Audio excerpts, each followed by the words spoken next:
2024 has been a huge year for Minecraft. With the game turning 15 years old and a game like no other, we see people's creativity spark in new and incredible ways every single year, and 2024 was no different.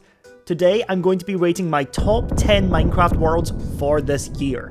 If your favourite world isn't on this list, leave a comment telling me about it.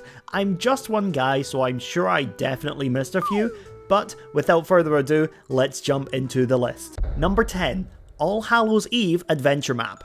A different kind of world than the rest of the maps on this list, this adventure map, made by Kim and Jax, is a Halloween adventure map inspired and created as a scavenger hunt, in which you have the challenge of finding 50 pumpkins. This game has made it onto this list due to the incredible unique buildings and the great game design with multiple different difficulties available. Number 9, Trixie Blocks USW 2.0. This is a bit of a controversial ad, since at the time of writing, there has been very little progress on this world in the grand scheme of what it's supposed to be, but that's why it's lower in the top 10. So let me defend my decision to put it on this list in the first place and prove to you why it deserves a spot here. The Ultimate Survival world is a great indicator to everything that is possible in the game.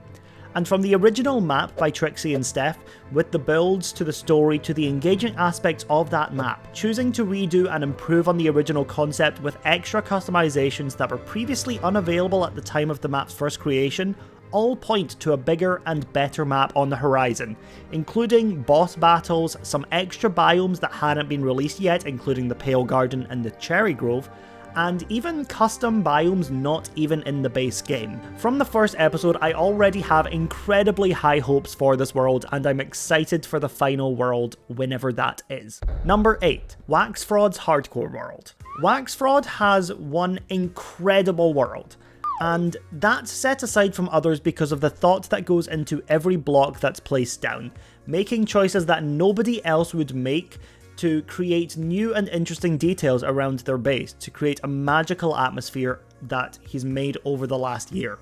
Whether the build is natural, architectural, magical or industrial, the level of detail that goes into each and every single build in this world shows the love and care that Wax Fraud puts into their creations, and is exactly why this world is on the list. Number 7, Nukeri's Hardcore World. This is absolutely going to be the nepo baby of this list, since it is in fact my own hardcore world, which I've had for over 3 years now, though I'll try to be as subjective as possible with it. With multiple different kingdoms and build projects, the love that goes into this world is clear.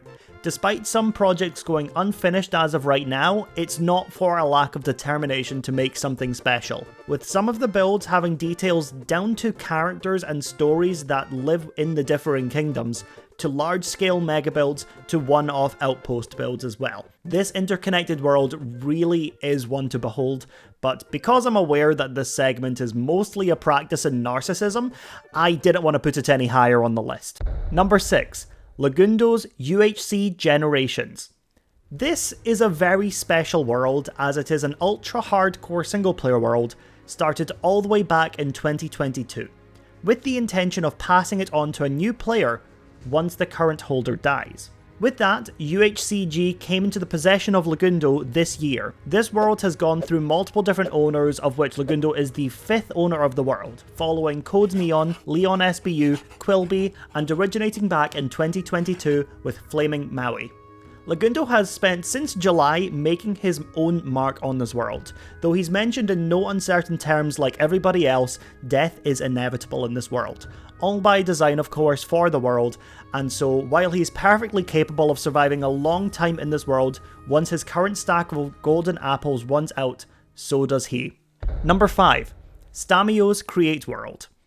Stamio's Create World is a perfect show of what can be done with mods in a Minecraft world, seamlessly blending a vanilla look with modded blocks and create trains.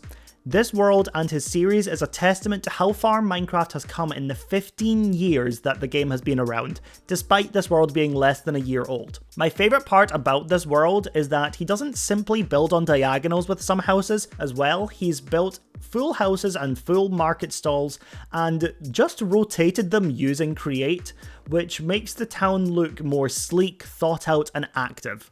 Number 4, Breath of the Wild by Grazi. Uploaded at the end of 2024 and under construction for over 3 years, Breath of the Wild in Minecraft places the player in the world of the popular Legend of Zelda game. The love of both games is clear in this detailed recreation of the world as well as in the video producing it, with so much work and dedication coming to a close at the close of 2024. It is worthy of this spot, if nothing less. Number 3, WoW SMP Season 1. This lore-based SMP has much to be said about it, and I've been asked specifically to actually not divulge too much information about the map and maker of them, as I've been told it would give spoilers to the future seasons of the SMP. However, once it would be a spoiler-free information, I will add a card linking to the map makers pages and include links to this and all other maps or world tours from the worlds in this video down in the description. For now though, I will talk about the world and the stories being told in them. This SMP, starting in the later half of the year, is little known but is unclear as to why, as it has an incredibly talented cast of creators and storytellers, and frankly actors as well. With incredible cinematics for each of the episodes streamed by the cast on Twitch, I have high hopes for this gem, as the beautiful world the players encompass is merely a stage for them, but nonetheless a beautifully designed one. The power of storytelling in Minecraft is at its peak in this server, and I for one can't wait to see what happens in Season 2. Number 2. Hermitcraft Season 10. Hermitcraft, as many people know, is one of the longest running SMPs in the world, having gone through multiple different iterations and many different people having been part of the world of Hermitcraft. With different aspects of Minecraft expertise and personalities, each single person in Hermitcraft is worth watching. Season 10, however, is on this list for two specific reasons. The first of which being the closeness of all the members, being within relative walking distance, and has created a community atmosphere and allowed impromptu moments and paths crossing, where seeing some hermits interacting with other members that hasn't really been caught on camera before. The other reason is Smallish Beans. Joel is without a doubt one of Minecraft's most talented builders, and his Hermitcraft debut more than shows his skill, range, humour and ability as a Minecrafter. In Grian's full world tour, he tells Joel in no uncertain terms that he has done all the other members of Hermitcraft a favour in his cyberpunk city build, as it functions as a skyline for many of the other hermits. This feature in itself ties the world closer together and is one of the main reasons why the Hermitcraft Season 10 world is so high on this list. Before we cover the final and my favourite world of 2024, if you've enjoyed this video and want to see more, then leave a like and subscribe. It helps me out a ton, and if you want to see the Nepo Baby world, then follow my Twitch too. All links will be down in the description. Number 1. Channel 64 SMP Season 3. This little known gem of the Minecraft community is everything that anyone could want in a Minecraft SMP. Now in its third season, Channel 64 is host to an array of incredibly talented builders, redstoners, and storytellers. While the expanse of the server is something I couldn't even cover with how far and wide the members have built, there is not a single corner of this world where someone is building that hasn't been thought out in incredible detail. In exploring the world in which I was graciously given access to before the public release, there was not a single build that had anything missing from it. Using similar mods to Hermitcraft with custom paintings, sounds, models and armor stands, this world has it all, and the creators of Minecraft itself would be proud to see their game used in the way that Channel 64 has done, as well as the other 9 worlds in this list.